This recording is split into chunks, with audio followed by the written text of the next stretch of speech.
Você está ouvindo Projeto Contato Podcast.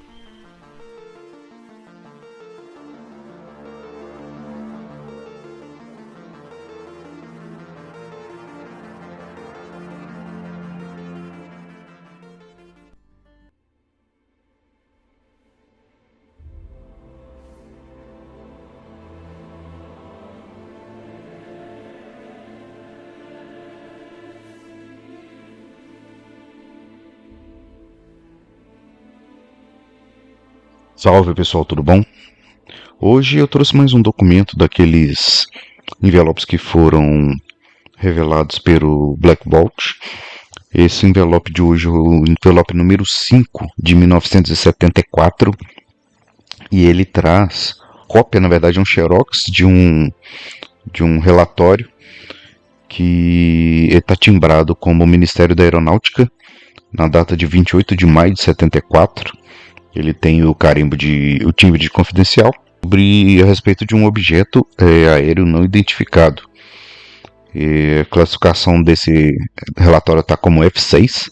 Tem uma nota inicial com os dizeres: esse centro divulga o documento anexo versando sobre o objeto aéreo não identificado que teria sido visto por volta das 18h10 da noite de 7 de abril de 74 em Belo Horizonte. Era um domingo. E tem vários carimbos confidenciais também. Então, sem mais delongas, eu vou entrar direto na cópia desse relatório, que é um relatório do Cicoane, né, que era o órgão professor Ulvio Brant Aleixo e vários outros ufólogos também que faziam esse levantamento. Esse caso ele foi acompanhado pelo professor Ulvio. Ele entrevistou a família que fez o avistamento. Foram diversas pessoas, foram 2 casas no bairro Carlos Prates, em Belo Horizonte, e avistaram esse objeto no sentido da BR-040, como se fosse na altura do bairro Belvedere, naquele sentido Belvedere, na serra, próximo da Serra do Curral. Em 74 tinha muito menos edificações do que hoje, né? Naturalmente Belo Horizonte, então deveria ter muito mais áreas descampadas e áreas de mata. Nos anos 70, essa área do Belvedere, essa área que faz a divisa com Nova Lima, né, que seriam os bairros Buritis, Olhos d'Água, que é a saída de Belo Horizonte para pegar Nova Lima pelo topo da serra, não tinha muitas moradias ali. Era uma área imensa, toda erma, tinha poucas empresas. Então é uma área ótima para se fazer um avistamento com pouco interferência visual. Como eu repeti, esse documento tem a data de 7 de abril de 74, era um domingo, né? Esse relatório ele tinha um registro de uma fita magnética. A duração do avistamento foi cerca de 3 a 5 minutos, então esse relato não vai ser muito longo, tá? Vou tentar detalhar ao máximo aqui para vocês visualizarem mentalmente o caso, como foi. Então, diante o levantamento feito pelo professor Ruvio, foram 2 grupos que avistaram este objeto. No primeiro observador seria o senhor Mário Magalhães, que na época tinha 35 anos, já era casado com 4 filhos, era economista e morava na rua Araruama, no bairro Carlos Prates. A sua esposa, Maria da Glória Costa Magalhães, era uma empregada e ela avistou com um dos seus 4 filhos menores. O segundo grupo que avistou seria um grupo de 9 pessoas da família do senhor Geraldo Lima, casado dentista, residente no pavimento superior do prédio em que residiam, né, que era um prédio de 2 pavimentos. Então a família do primeiro pavimento avistou e chamou de cima para corroborar. Deste grupo foram entrevistados as senhoritas Marta José de Almeida, de 24 anos, que era estudante de odontologia, e suas irmãs Maria de Fátima e Jane. Presentes na entrevista estavam outros observadores, que é a dona Clotilde Almeida, que era a mãe, Maria Higina Maria de Lourdes, Clotilde, Inês e o noivo de Jane. Para este estudo, essa entrevista, quem conduziu foi o professor Ulvio Brant Aleixo, do Cicoane, e um senhor com o nome de Pierre Doranazarte, ou Dorazarte, está um pouco ilegível, do grupo Lumière de la Nuit, de Paris. Ele era um ufólogo parisiense que estava em Belo Horizonte e teve a oportunidade de conduzir junto com o professor Uve.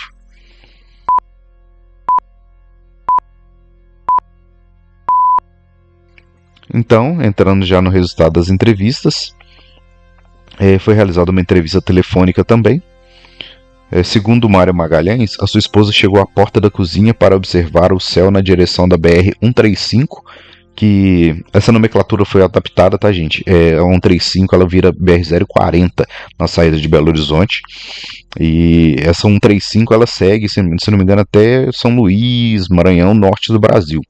Mas quando ela entra ela chega a alguma cidade próxima de Belo Horizonte, ela troca de nomenclatura e vira 040. E na sequência chamou o seu Mário Magalhães. Então a sua esposa avistou e chamou o Mário. Ao chegar teve a impressão de ver uma nuvem em movimento, mas logo percebeu algo estranho. Marcou o seu relógio, olhou no relógio, era às 18h10. Ele viu um vulto disforme, sem luminosidade, porém escuro, mais escuro que as nuvens de chuvas próximas. Parecia um pássaro gigante com movimentos semelhantes aos de andorinhas, indo para a esquerda e para a direita, subindo e descendo dentro de um ângulo restrito.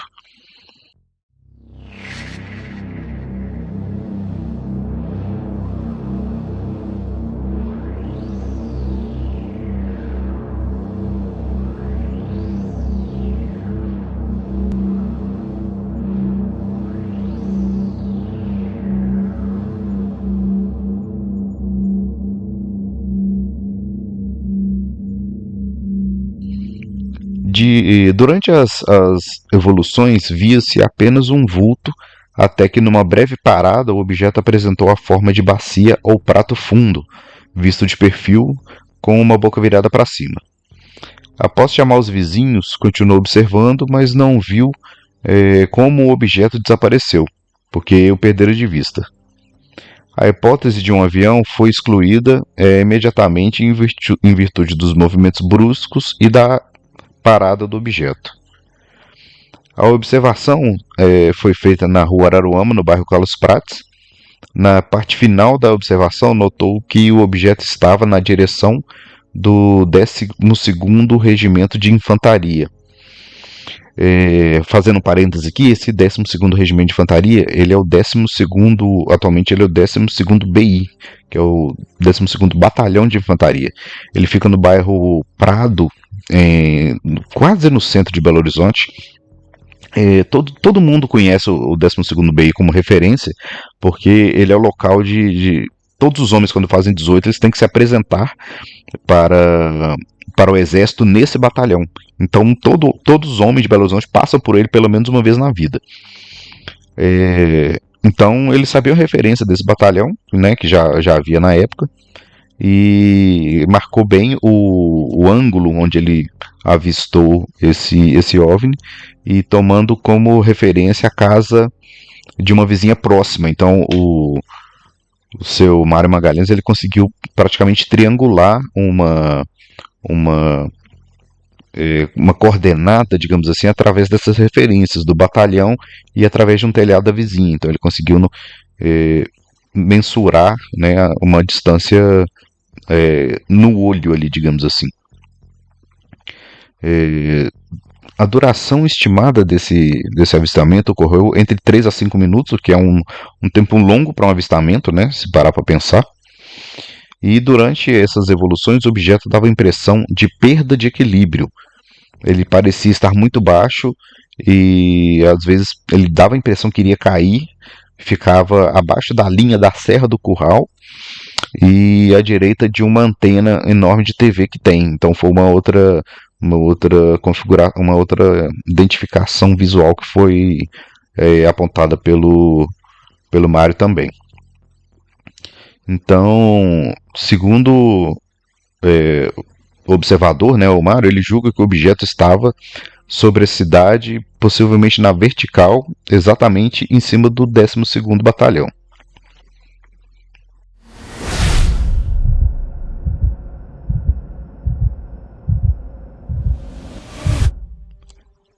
A gente pula aqui no relatório para um segundo momento. O primeiro momento, a primeira entrevista foi por telefone e a segunda entrevista foi pessoalmente, já na residência onde ocorreu o avistamento. Essa parte, a entrevista começa com a fala da Dona Maria da Glória, que era a esposa, né, que ela confirma que ela estava na porta da cozinha, voltada para a parte sul de Belo Horizonte, que seria a Serra do Curral, só olhando, né, a paisagem, observando o tempo ali, quando viu uma espécie de nuvem com movimentos diversos, parecendo que ia cair. Durante as suas evoluções, apresentava formatos variados e pouco definidos devido às nuvens de chuva que tinha no local. Segundo ela, o tamanho era enorme e os movimentos eram rápidos, né? Então ela descartou a impressão inicial de ser uma nuvem. A observadora chamou o marido e este alertou os vizinhos do andar superior. Em certo momento, o objeto apresentou-se mais nítido com forma de prato.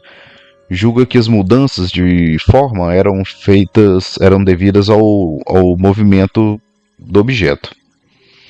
O objeto não emitia luminosidade e não se confundia com as nuvens por ser mais escuro e consistente, mais sólido, né? Deu a impressão de que ia cair na direção do bairro Belvedere, mas subiu em seguida. Belvedere é na zona sul de Belo Horizonte, exatamente na divisa com a Nova Lima. A Dona Maria da Glória julga que mais alguém na cidade deve ter visto, né, devido ao tamanho do objeto. O relatório segue com a fala de Maria José de Almeida, 24 anos, estudante de odontologia. Diz que o vizinho, né, ela era vizinha do seu Mário, que o vizinho chamou seu pai e este viu o objeto justamente com 8 ou 9 pessoas da família. No início, ela percebeu uma mancha escura na direção dos bairros Cidade Jardim e Santo Antônio, pouco acima do contorno da Serra do Curral. E esse objeto ele era uma mancha negra que começou a fazer movimentos ondulados, subindo e girando, apresentando contornos diferentes a cada instante. Às vezes se parecia como um pássaro e às vezes um pires bem nítido. O céu na direção do objeto estava mais claro que do lado oposto. Então dava para ver, né, com nitidez, apesar de ter sido um dia com nuvens aparentes na região. Os seus movimentos eram rápidos, mas podiam ser acompanhados. Não eram tão rápidos que as testemunhas não conseguiam observar com nitidez. Dava a impressão de um bando de andorinhas, mas parecia ser um objeto único, com movimentos oscilantes efetuados numa faixa restrita. Em certo instante, ameaçou descer, chegando a ter algumas casas distantes como fundo. Durante a descida tomou posição vertical e na mesma posição subiu verticalmente para desaparecer em seguida. Maria José coloca um pires na vertical para explicar a posição que o objeto estava. A nitidez do contorno ocorreu, né, por um breve período, que deu para ver as definições, né, do objeto como um prato ali, e os mesmos estimaram que o objeto estava na altura do 12º Batalhão. Em relação a estimativas de tamanho, eles foram submetidos a testes de estimativa de tamanho de forma independente, que era uma técnica que o professor Ulvio usava com certa frequência. Se tinha muitas testemunhas, ele interrogava elas separadamente para cruzar as informações e ver a validade dos fatos.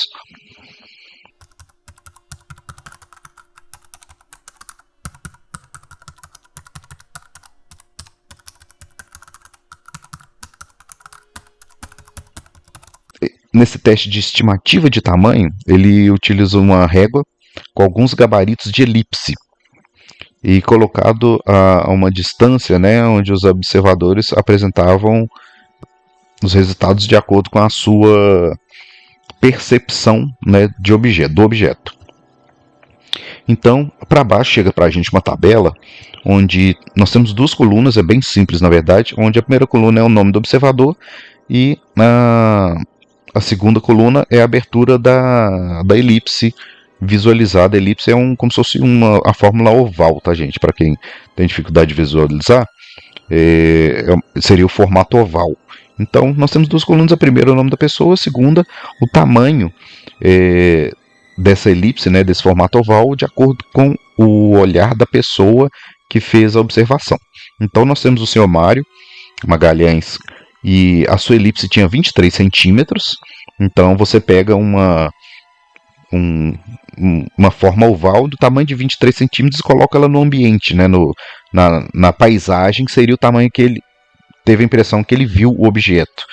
Então, por aí a gente já começa a ter algumas ideias, né? A Maria da Glória Magalhães avistou com cerca de 31 centímetros, a Maria José de Almeida 28 centímetros, a Maria de Fátima Almeida 20 centímetros e a Jane de Almeida 28 centímetros. Então, apesar da variação, né, ficou entre média e mínima e máxima aí, entre 23 centímetros, no máximo a 31. Então, não variou mais do que isso. As outras testemunhas deram com medidas aproximadas. Então, dentro desse ângulo de visão, né, que o Ciccone, inclusive, ele coloca no estudo o mapa em anexo dessas elipses, e considerando as várias distâncias, desde mínima a máxima, então, segundo o Ciccone, né, a distância mínima do objeto seria 1.300 metros, onde o objeto teria 65 metros de comprimento, e a referência seria o 12º BI, o 12º Batalhão. Uma das testemunhas deu uma referência próxima, como o bairro Barroca, em Belo Horizonte, com uma distância de cerca de 2.000 metros, né, 2 quilômetros, e se pegar essa distância e a elipse da pessoa, né, esse objeto teria 100 metros de comprimento. A terceira testemunha, né, aumentou 1 quilômetro em relação à distância, então o objeto teria 150 metros, que seria na Cidade Jardim, no bairro Cidade Jardim. A quarta testemunha, uma distância de mais 1.000 metros, né, seria 4 quilômetros, 4.000 metros. O OVNI teria 200 metros de comprimento, no bairro Coração de Jesus. E a última distância, que seria 5 quilômetros, no bairro Barragem Santa Lúcia, já num bairro de saída de Belo Horizonte, digamos assim, o objeto teria 250 metros. Então, esse objeto ele aumentaria de acordo com a distância observada.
os gabaritos, né, ainda tem uma nota de observação aqui. Para os cálculos acima, tomou-se a abertura média de 25 centímetros dos gabaritos de elipse apontados pelos observadores como parâmetro, né?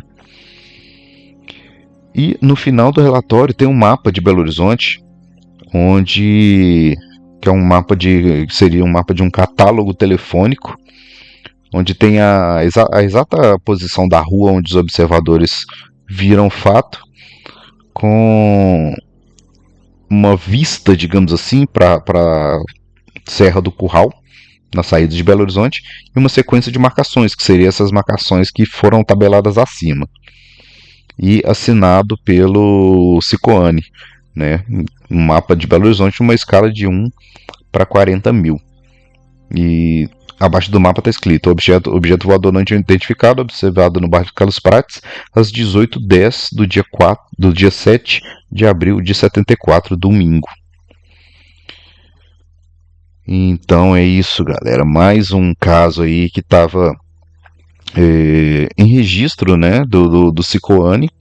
Eu não tenho ideia com que esses registros estão hoje em dia, com qual ufólogo que tem essa tutela, digamos assim.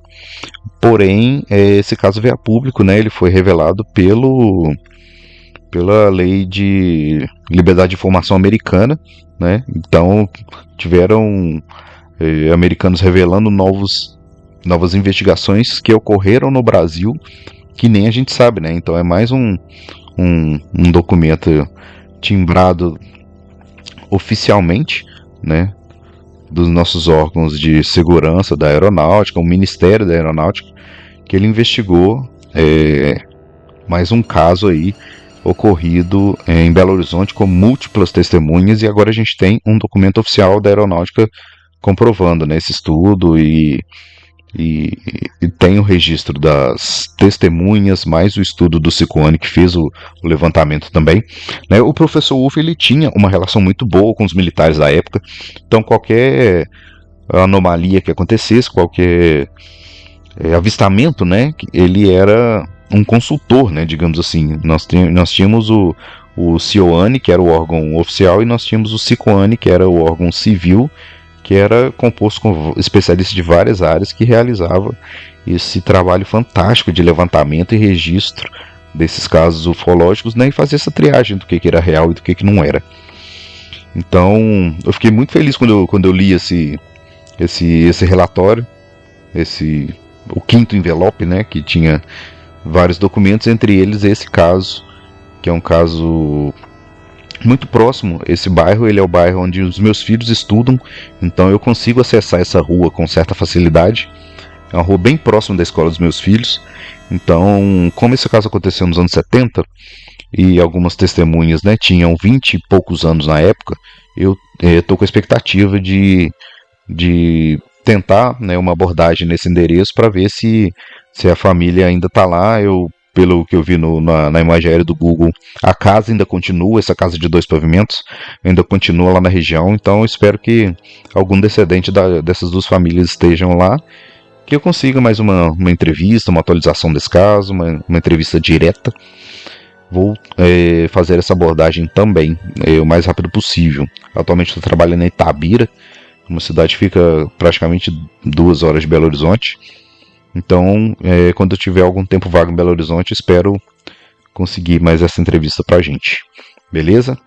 Vou abrir uma caixinha aqui no final para saber o que vocês acharam desse episódio, se vocês gostaram ou não. Deixem seus comentários, por gentileza. Eu gosto muito da participação de vocês. Queria agradecer mais uma vez os comentários nos episódios, faz muita diferença. E considere ser um apoiador, tá? Eu vou deixar o link, como sempre, do Apoia-se no corpo do episódio, nos links válidos. Então lá tem link para o Instagram, tem o WhatsApp de contato, tem o link para o questionário de ufologia. Se você tem algum avistamento, alguma situação na sua família, pode ficar à vontade para preencher. A gente vai criar um banco de dados e no futuro a gente vai gerar dados a partir disso, né? E considere se tornar um apoiador, né? Porque esse trabalho eu tento gravar com a maior consistência e periodicidade possível, mas eu só consigo manter, né, através do apoio de vocês mesmos. beleza? E se não puder ser um apoiador, direto no site do Apoia-se, você pode ajudar compartilhando, né? Se você mandar para uma pessoa que gosta do assunto aí, já vai tocar o coraçãozinho de mais alguém. Talvez uma pessoa tenha um caso e quer enviar um relato para a gente, beleza? Gente, então muito obrigado. Então espero ver vocês em breve. Valeu.